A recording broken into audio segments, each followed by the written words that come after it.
Hello, and thank you for tuning in to Fresno State Focus Radio Edition. I'm Alexandra Harrell. And I'm Ronnie Gerber. Coming up on today's show, stress is in the air, with finals week approaching.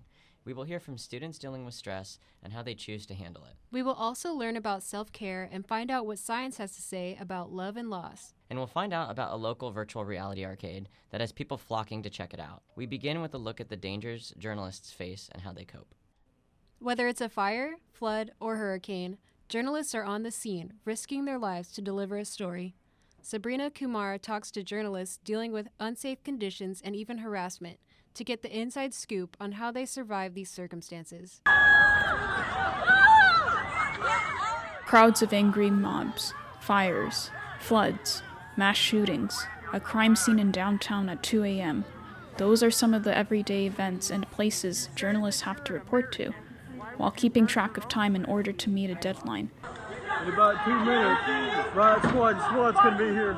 It's a mob out here, literally. They're moving our van. They're pushing it. Kim Stevens, a broadcast journalism instructor at Fresno State, talks about some of the harmful occurrences. We had a van broken into in our own garage at the TV station. There was a colleague up in the Bay Area who got hit in the face. When it comes towards safety against violent weather conditions, it's essential for journalists to come prepared with the proper equipment and gear. You can't go up and do a snow story without chains. You can't go up and do a snow story in your high heels. You never know when you are going to be stuck out somewhere for a really, really long time. I always brought food with me and water because there were times I got stuck out in the Mojave Desert with a photographer covering something with nothing around us. Our journalists have fire gear, helmets, all sorts of protective clothing that they take out. Sometimes we may not take them seriously, but sometimes you never know about people. Jim Boren. As an editor in the past, Jim has witnessed many of his reporters receive threats through the openness the online web can offer. I was the editor of the New Fresno Bee. My journalists were harassed all the time for whatever they wrote. And some of the threats, they were so serious we reported them in the story that our journalists had been threatened. The only thing I've covered where there was a huge crowd was a zombie bar crawl, like around Halloween time. Deja Wright, a producer at the ABC 30 news station, and is a student anchor for the campus news show Fresno State Focus. And so it was just like a lot of, drunk people dressed like zombies. After I was done with my story, I did kind of like leave right away because I know that some people might have noticed that I was by myself. I went to Tower District by myself and like recorded that whole story like downtown, and I'm not from here, so like I don't really know that area, and I was just walking around, me and my camera equipment and all my money, phone, car keys on me. I just felt like I should leave right after my story because I didn't want anyone to notice that I was by myself. Although journalists can voice out to not report on a story, they still have to be a team player and do the best they can to get the story done. They still want the story, so they want you to do whatever you can up until that line to get it done. And they're not there. You're there. Got to be the can-do, not the can't-do person. So find another way, still come up with your story on those situations. Kim talks about a time a reporter in Michigan had to be cautious and think effectively when reporting at a crime scene around 3 a.m. And then they started getting interviews, and then all of a sudden they turned around and realized the police were gone.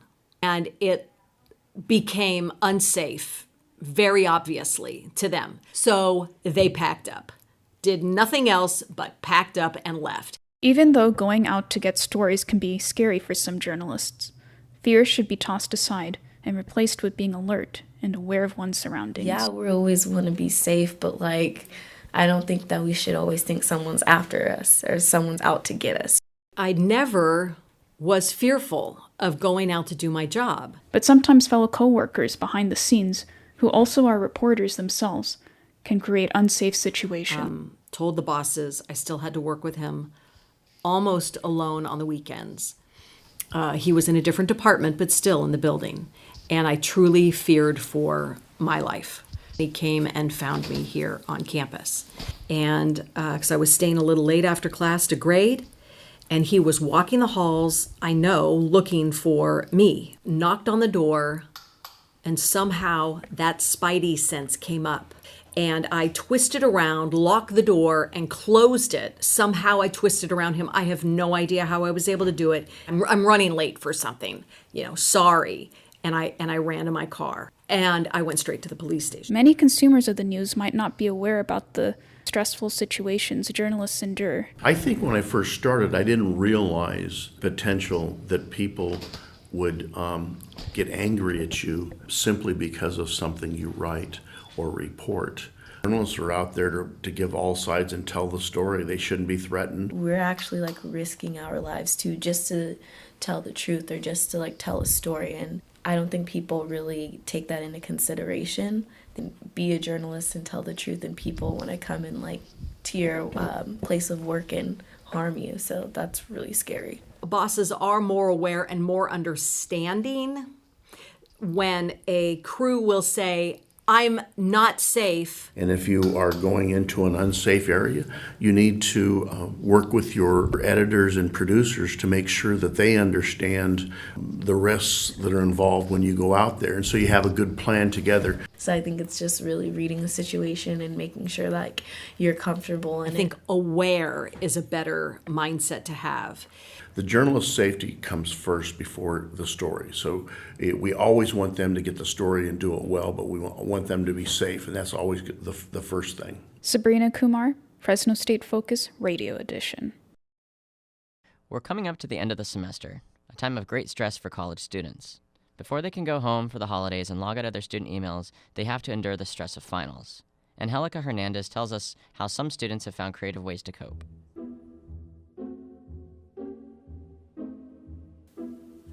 December has arrived. The winter weather forces us into scarves and coats, and the sound of holiday music is almost inescapable. This is supposed to be the most wonderful time of the year, but on many college campuses, the beginning of December is actually the most stressful time of the year. With the fall semester coming to a close, students at Fresno State gear up for the final hurdle between them and winter break: final exams.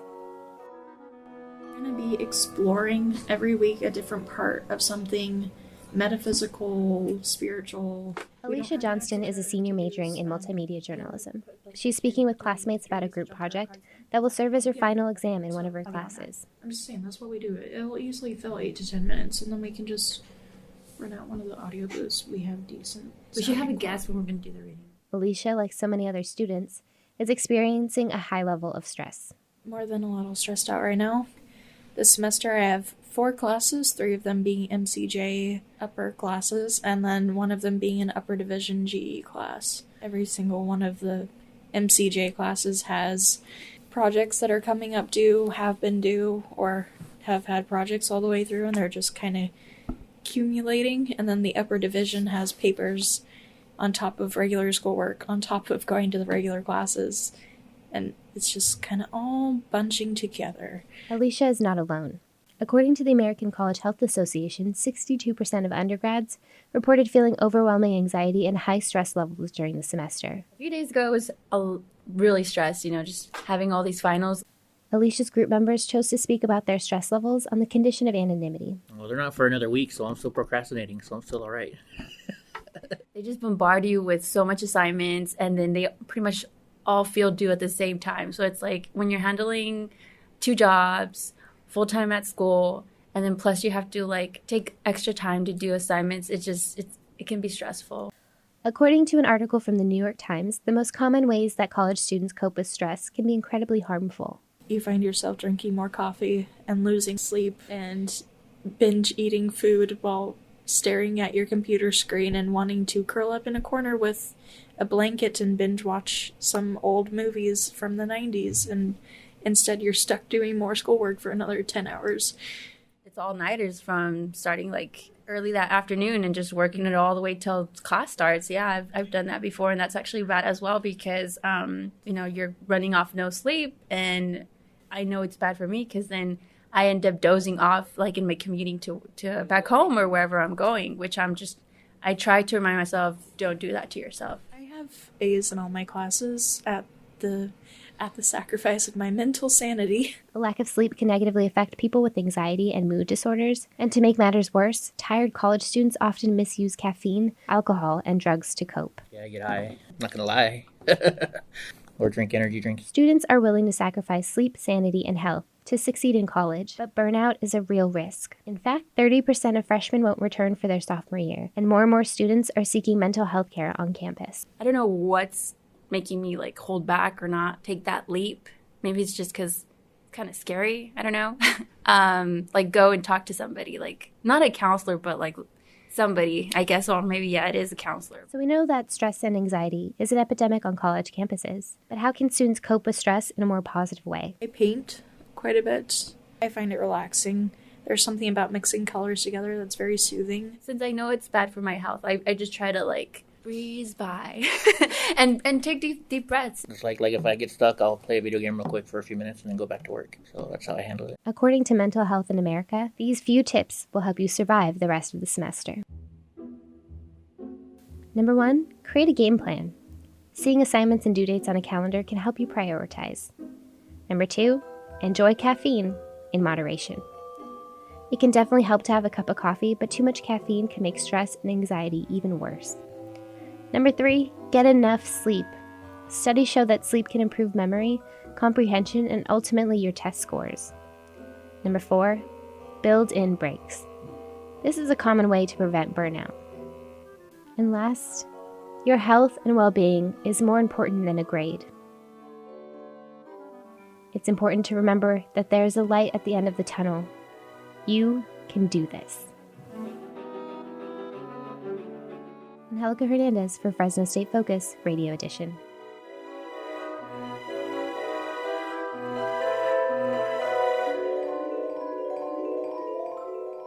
Do you ever have so much going on and it starts to feel like your head is going to explode?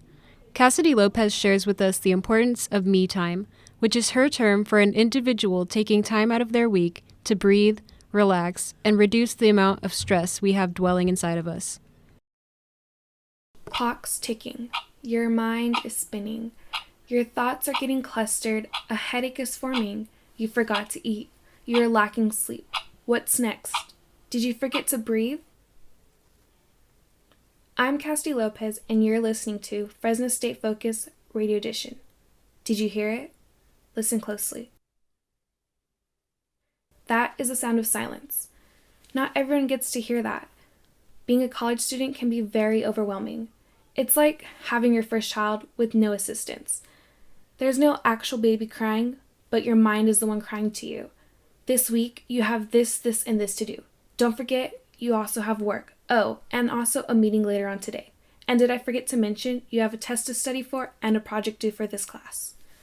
And before you know it, your head is screaming. Then boom, we mentally break down. Yes, this is why. But what if you set aside some time for yourself, and you breathe, and you get silence, and to recope? Man, that sounds exciting.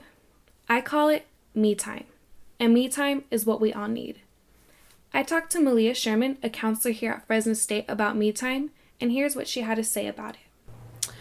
It is important for students to have downtime. It's always good for everybody for self-care to have time when they can do healthy things for themselves, what we call coping skills, things, that kind of relax and rejuvenate, take care of their mental health. See, me time is important for yourself and your well-being. I asked a couple of students if me time was important, and here's what a few of them had to say. It's important. I miss it. I don't get a whole lot. I do get some me time, but a lot of it is the academics, the pressure that school gives you. And I think another part of it is just, even when I have time to myself, I'd rather spend it with family. From a scale of 1 to 10, 10. Because, basically, with school and work, it's hard to find time for yourself to relax. So it's really important just to have whatever free time you have, just take advantage of it and do what you like to do. And then I asked them, how do they start to feel if their me time gets put off? Jose Puego said, Crappy, mad, and just not good, and tired.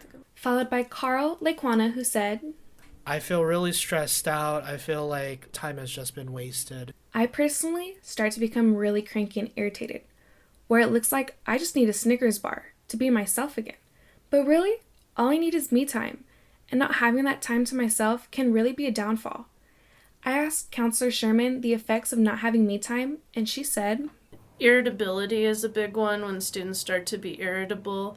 When they start to, we can tell when they're not taking care of themselves, they're not sleeping well, they're not eating well, they're not getting exercise. Those are pretty clear signs.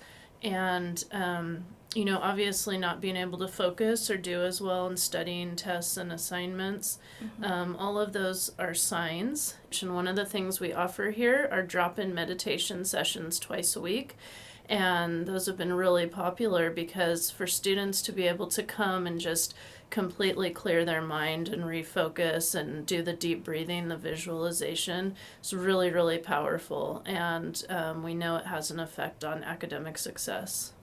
I asked Thais Sarabias the same question, and she said, that recently happened, actually. It became a struggle to, focus a bit in my classes, but then, I will have moments where I can focus. But, for me, it's just, I really do need, moments for myself so I can recollect my thoughts and not get too disorganized. That's how I feel sometimes whenever I don't have a me time. Trisha Cortez added on to that by saying, yeah, it can affect you psychologically because you're so consumed doing everything else that you don't focus on yourself. So there you have it, me time. It's legit a thing. And if you're not getting any, then please, I beg you to take time to yourself. Whether it's a simple thing of catching up on sleep, reading a book, exercising, trying out the drop meditation in the health center, whatever it may be. Take time out of your week for yourself. Clear your thoughts. Here's silence. Recope. Me time is your Snickers bar. You need me time to be you again. This is Cassidy Lopez, and you're listening to Fresno State Focus Radio Edition. It's perhaps one of the most addictive sensations imaginable. It provides some of the highest of highs and the lowest of lows. In this segment, we take a peek behind the curtain to explain a crazy little thing called love. My initial reaction is usually fear, and I'm sure a lot of people have that same, worry. It's a defense mechanism, but it's that exciting, possibility. Monet Schlotterbeck is currently a media communications and journalism student at Fresno State. Like many people her age, she has experienced her fair share of love and loss. When you fall for someone, it's like you're in a world where you feel like no one really gets you, and when you meet someone who sort of taps into that part of you, it's comforting. And I think when you fall in love with someone, I think it's a really good feeling. You get the butterflies and all you can think about is them. When you wake up, when you go to bed, sometimes things inevitably end.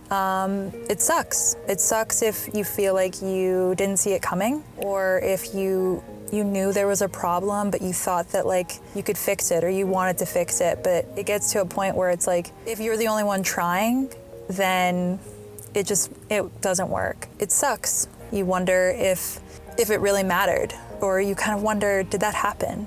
And you ask yourself, I care about this person so much, will this pain go away, or will I ever feel that exciting, can't live without you feeling for another person? And sometimes you do, sometimes you don't, but when you do, you have that sense of relief again and excitement again.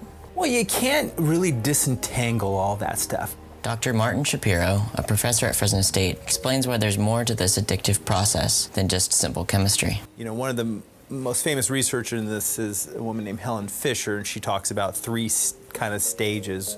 One is lust, another is attraction, and then attachment. Lust, which isn't necessarily love or even attraction in those ways, it tends to be governed a lot by high levels of estrogen and testosterone. And Both hormones are in males and females, and levels of testosterone tend to rise a bit when you are around somebody you're attracted to.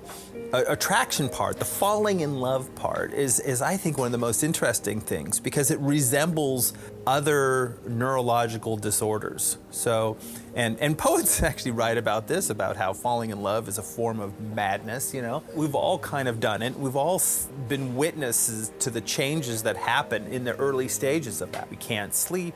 We can't think about anything else. Our diet changes. All these things happen. And these are, part neurological. So some of the studies, and these are corollary stuff, during the attraction phase when you're falling in love, you got a lot of things happening in your brain related to things like the neurotransmitter dopamine. Some of the most addictive drugs increase dopamine, right? Cocaine, methamphetamine, opiates, alcohol, all increase dopamine on our brain. Well, when you see that person you fall in love with, you get the same increase in dopamine in the same areas of the brain.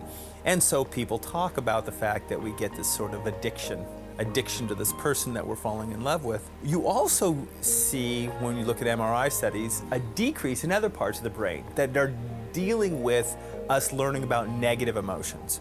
So a part of the brain called the amygdala, right? So if you're scared of snakes and you see a snake, your amygdala is just firing at all sense. Get away from there, right? It's all about fear and learning fear and being negative emotions. Well, if you put somebody in an MRI and you show them a picture of that person they're just falling in love with, the amygdala shuts down, right? It doesn't want those negative emotions. The frontal lobe, which is about reason and thinking and logic and planning, that also tends to get a little lower. In other words, don't think about this rationally. Don't think about negative thoughts. Just have that kind of motivating thing that we see similar to these processes of addiction. We also see increases in norepinephrine and epinephrine, which is our brain's adrenaline, right? So our heart races and our skin gets clammy and all those kinds of things happen when we're seeing that person we're falling in love with, right? We also get a decrease in serotonin, and decrease in the neurotransmitter serotonin is associated with people who are depressed, which affects eating and sleeping and everything like that. Well, we also, when we're falling in love, we get a decrease in serotonin, and we also see a lot of the brain activity and serotonin decrease in people who have a chronic obsessive compulsive disorder. And so we get obsessed and compulsive about this person we're falling in love with, right? And people write about this in ways of saying, listen, when you're attracted to somebody, you're really having to put yourself out there. It can be embarrassing, it can be humiliating, it can be terrible. So you got to get a little crazy, right? You got to get a little obsessive. You got to get a little addicted to that person in order for you to overcome some of these problems that you have of putting yourself out there. That said, you can't say, well, listen, the reason I stalk this person is I have a neurological disorder called falling in love. We can't go that far. Now you're together, and you've been together for a while. The dopamine levels kind of get back to normal. There's still some elevation of adrenaline and dopamine when you're first seeing the person, especially if you've been away from them for some time. But we see other things happening in the body for long-term relationships. We had college classes together where we helped professors with some of their busy work. Roland and Carol Gerber have been married for over 31 years. I've been hurt. I know what it's like. And I helped her with a couple of things, and because she was widowed, and it just went from there. Their love has endured the test of time through compromise and commitment. But when you're hurt, it makes you stronger. You're a little bit wiser. You can separate the wolves from the sheep. You keep your head up, you keep your pride, and you keep your dignity, and you trust your gut. Talk about these two hormones, oxytocin and vasopressin, as sort of these bonding hormones that we bond to people through that, and that's the sort of long-term stuff. And we don't see that kind of oxytocin, vasopressin decrease over a long period of time. You're listening to Fresno State Focus Radio Edition. So, Allie, how do you feel about the holiday season? Do you feel happy or sad during this time of year? I feel sad because I'm used to being very busy, having something to do all the time and seeing people all the time. And going from that to just like having nothing to do other than like work, it's kind of depressing. Yeah, I feel the same way. I think that there's this build-up to the end of the year, and you get everything done and then it's over. I think I miss a lot of my friends and family and stuff too, but I think cookies help a lot. I was about to say that. I eat a lot of cookies. It makes me feel happy. I guess the sugar can substitute happiness. Yeah, who needs love when you have sugar? And that's what it's about, right? If you did want to do something to keep your mind off of the more depressing times of year, virtual reality is kind of awesome. Step into a new world to lose yourself in. Virtual reality. It is no longer thought of as a far-fetched concept only seen in science fiction. It is a very real entertainment medium and a way to enrich our knowledge and understanding. Monet Slaughterbeck takes a look at VR in the Valley from the local virtual reality arcade in Fresno, Immerse In. Through three-dimensional simulated worlds, a person may elect to immerse themselves in limitless possibilities. It utilizes a headset that obstructs your view of everything around you, so that you can truly immerse yourself in the simulated environment. 2 Fresno State alumni have made it their mission to bring the intricate world of VR and make it tangible for locals in the community of Fresno. I think Fresno is one of those places where it gets overlooked when it comes to the latest and greatest in innovation and technology. Paul Xiao and Jet Vong are the brains behind this unconventional hangout spot. Their company, Immerse In, is the first virtual reality of its kind in the valley. We really felt that Fresno can at least be part of that trend and not be on the tail end where, 5 to 10 years later we would eventually get virtual reality, but instead make that available to Fresno today.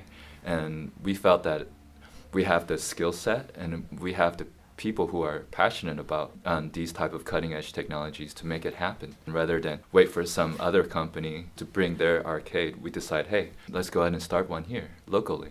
It's really true Fresno State that did get us started in VR. We were teaching that flight simulator class, which is done at Fresno State under the program Youth Tech Institute. They have multiple areas where you can actually rent out a room of maybe 4 to 10 people and actually have a session with just you and your friends, or you can just join in a random group. Adam Mahmood, a civil engineering student, discusses his experience with Immerse In. They were pleasant to talk to and they were straightforward of what they used and how they would use it and how their rooms are set up. Paul Xiao discusses the different headsets that they offer at Immerse In. Really a little bit of Oculus, but our staple is the HTC Vive. The reason why we went with the HTC Vive is because of the motion tracking controllers and then also the room sensing setup so that people can move around in about 8x10 space. So there's more interaction. It's a more immersive environment. Now, Oculus was able to come out with their motion controllers and room sensing later on. So now Oculus is able to pretty much match what HTC Vive offers. Now, with the PlayStation VR, from what I've read, they have the highest selling units of virtual reality devices out there because there's a lot of PlayStation owners. It's one of the most affordable virtual reality experiences people can buy. At some point, right now, as far as in the whole VR market, there's a race of development going on, right? So, different companies are trying different things. There's even like Lenovo and things like that. They're already trying to get into the educational market, but they're very expensive. Again, and it's kind of like electric cars. It's in its infancy stage, but it's about to grow up. It's about to get into the teenage years where there's a bigger market share. I mean, there's a lot of arcade owners right now. Anyways, sort of across the United States, we want to sort of diversify ourselves to not just, being able to provide like public, access to VR, but also moving into content creation and things like that. And again, we want to focus on education because that's where we are. That's our space this is the space that we're in, and especially, what Paul wanted to do in the beginning, and the reason why this exists, it's to enrich students' experience in education, more hands-on learning and things like that. This is Monet Schlotterbeck, Fresno State Focus, Radio Edition. And that wraps up our show for the week. Fresno State Focus Radio Edition is produced by Professor Faith Sidlow for the Department of Media, Communications, and Journalism. Our stories and interviews are produced and edited by Cassidy Lopez, Monet Schlotterbeck, Angelica Hernandez, Sabrina Kumar, and me, Ronnie Gerber. This program is produced in collaboration with 90.7 KFSR.